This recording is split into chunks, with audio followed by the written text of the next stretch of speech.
dared to stare, unveiling the shadows of fear on fear files.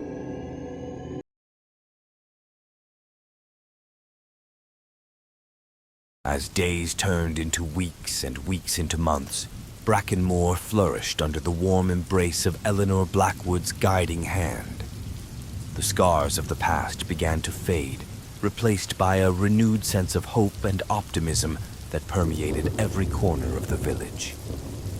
The children played freely in the streets, their laughter a joyful symphony that echoed off the ancient buildings, while the adults worked tirelessly to rebuild what had been lost and forge a new future for Brackenmoor. Eleanor had become an integral part of the community, her presence a constant source of strength and inspiration.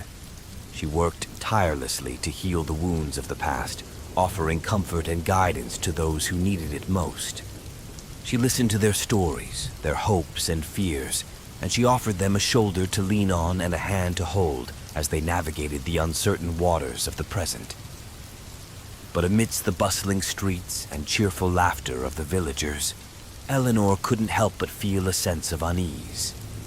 The spirit may have been banished, but its legacy lingered on, a reminder of the darkness that had once gripped Brackenmoor.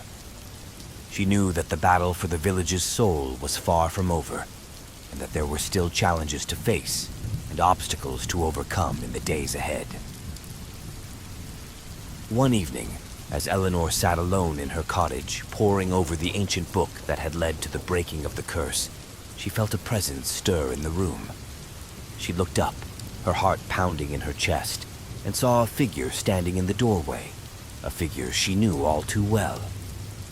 "Reverend Thorn," she said, her voice tinged with surprise and apprehension.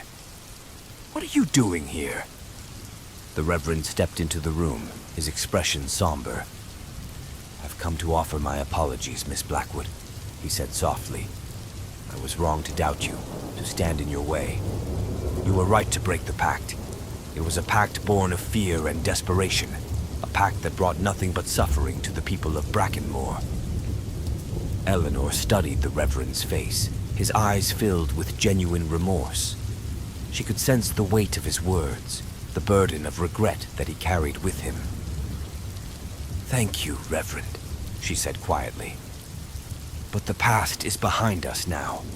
We must focus on the future, on building a new legacy for Brackenmoor, one rooted in hope, not fear."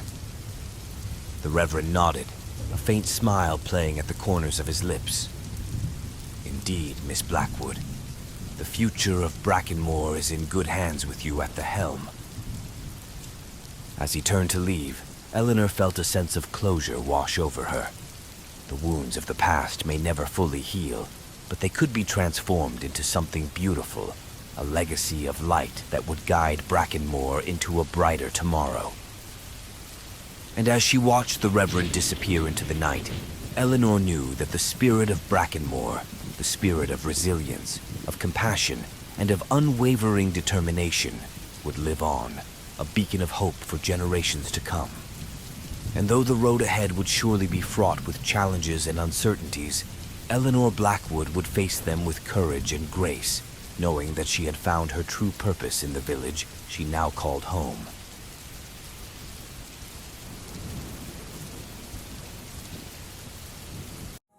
Thank you for braving the unknown with us.